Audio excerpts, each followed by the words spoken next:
Alright y'all, welcome to today's Dirty Folks 1 minute workout.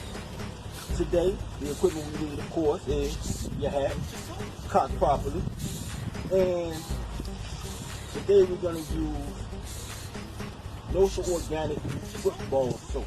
You need this, because you see I'm wearing jeans, so my balls might get funky, and the soap is specifically for your balls and your feet, so I need to get fresh after I finish it.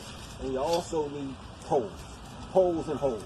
Now, since I'm doing this whole workout in 1 minute, I'm going to do something that's so unmanly, so non-alpha. I'm going to read the instruction manual first. So I got to get this whole thing built in 1 minute. It's going to be good ab work, good squat work. It's going to work you out. So we're going to come back and read these directions. Got my poles, got my soap, got my hat. We're going to make it pop.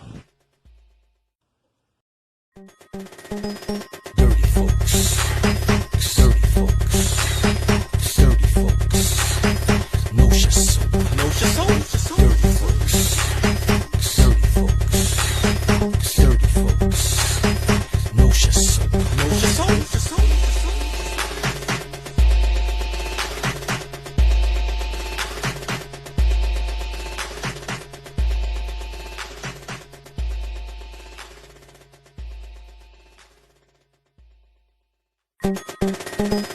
Dirty folks, dirty folks, dirty folks, Notion soap, Notion soap.